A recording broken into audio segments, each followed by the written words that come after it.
So now we understand exactly what is happening physiologically when we are in a state of anger, panic, stress, or if we're feeling threatened.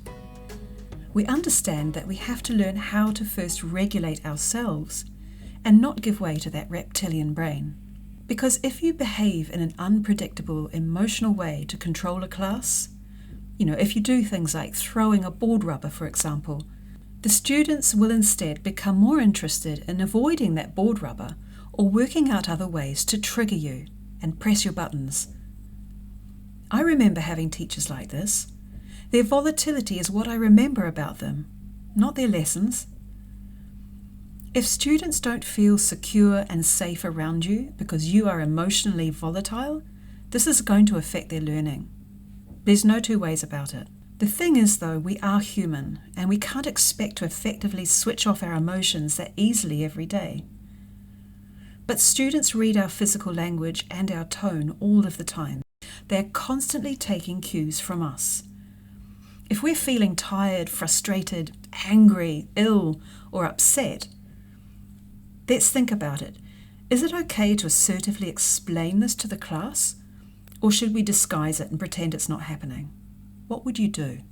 Because each day you need to make a decision about this.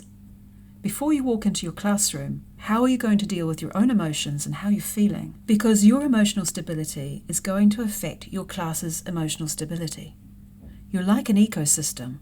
The good news is that this is where we again have a chance to teach our teens what emotionally mature and healthy adults do.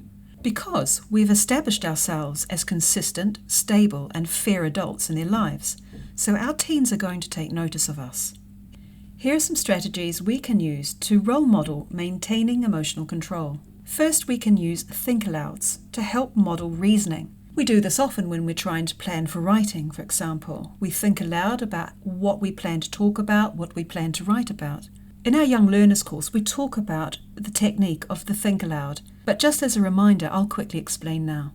We literally do our thinking out loud, so our students can listen as we work through a problem and come out with an answer. If we're dealing with emotional control, we need to do this in a way that doesn't make us look weak as teachers, but it is a way to demonstrate how we as adults check in with our emotions and move through them productively.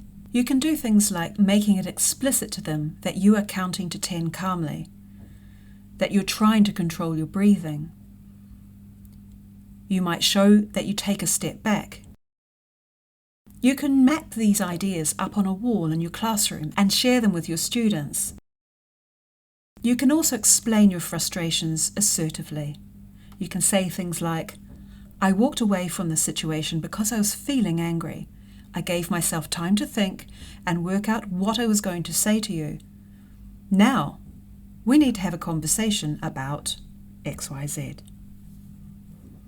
Another thing we can do is verbalize the behaviour that we want to see, and we need to make it explicit in words, in actions, and in visuals using our classroom walls. Don't make the students guess the desired behaviour that you are wanting. Make it very, very clear all of the time what the behaviour is that you are wanting to see. Exercise your empathy a lot. Constantly remind yourself what it is like to be a student in your class.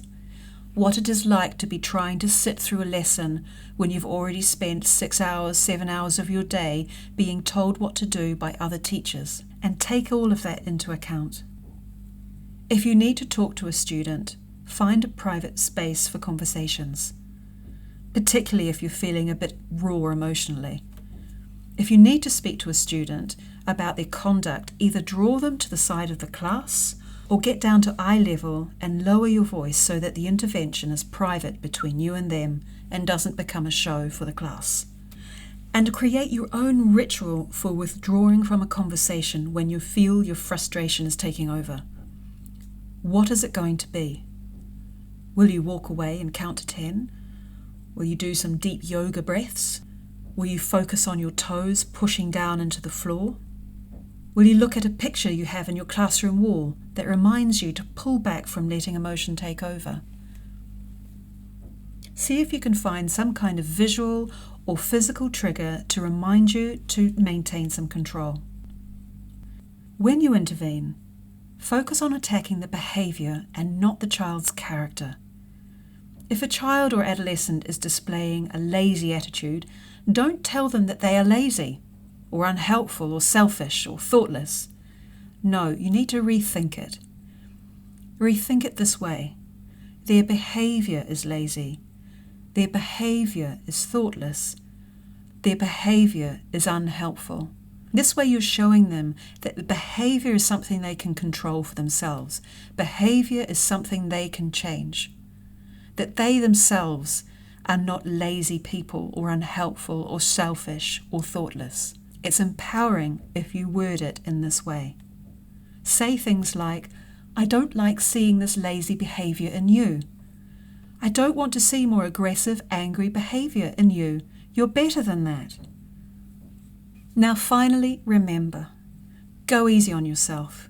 We will not get it right all of the time. I certainly haven't as a teacher, and I have my regrets. But I have learned from everything. And I know that as teachers, you will lose it sometimes, because we're all human beings. But just as with younger children, when things have gone wrong, we have the opportunity to repair the rupture. And repairing that rupture, building and mending those bridges, is part of the rapport and the maintaining of trust that is so important in our role as teachers.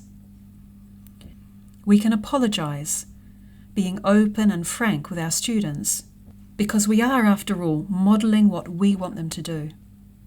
So now it's time for you to reflect on your own practice as teachers and think about the things that you do and the strategies you can put in place to change the things you want to change.